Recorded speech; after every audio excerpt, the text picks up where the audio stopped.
Sometimes we think of Vayimaen as a very personal thing. Every person is presented with nisyonos, with challenges, shmiras ha'einayim, and so it's a personal thing to overcome. But there's a Vayimaen that Klal Yisrael, as a community, as a tzibur, as the Am Hashem, that they embody also in the way that the Torah HaKadosh teaches us how to live, in the way we conduct our daily lives as a community, as a Klal Yisrael. Let me tell you a story. This happened about 20 years ago or so.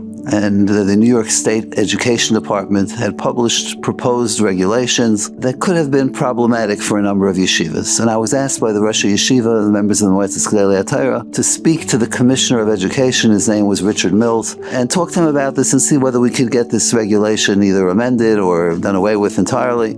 So I invited Commissioner Mills to come up to my office in downtown Manhattan and have lunch with me. That's the way these things get done. So he came to my office, and we start with some small talk, and I said, Rick, when did you get into town? Because his office was in Albany, he lives in Albany, and he came down to downtown Manhattan.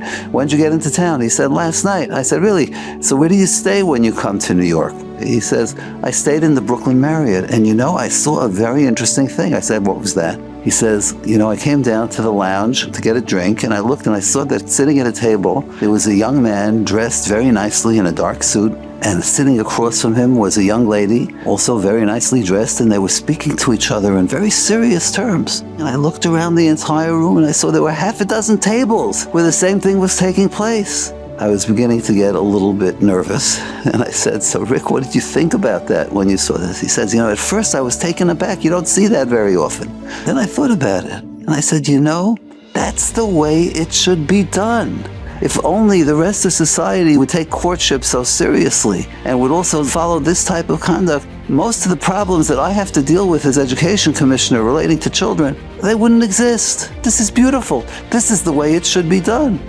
I reminded myself of a pasuk in Parshas Va'eschanan. Ushmartem va'asisem, and you should observe the Torah. Why? Ki hi chachmaschem uvinaschem la'einei ha'amim. This is your wisdom in the eyes of the nations. Asher yishmu and eschol hachukim ha'ela. They'll hear these things, and if you're like Commissioner Mills, you'll note what's going on. V'yamru, and they will say, Rak am chacham v'navayin hagoy hagadol hazeh. This nation is a wise nation. If only the rest of society would be like that.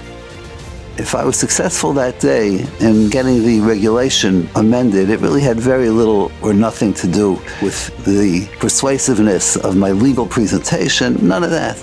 It had to do with the fact that there were half a dozen young men and women who were out on shidduch dates and were talking to each other and going about courtship in a Torah-dical way, which impressed him, which got the commissioner to say, that's the way it should be done. I'm not going to interfere with your system of education. If only we could live up to that today. But that's the Vayimaen. Klal Yisrael as a whole is saying, we will resist the temptations of modern day society and going about things the way the rest of the world does them. We have a Torah-dical way. We have a way which is very special, and the intelligent people among the nations of the world recognize it as well. We should be so proud to say Vayimaen as a Klal Yisrael to everything that's going on around us and cling to the ways of HaKadosh Baruch Hu with all their glory and beauty.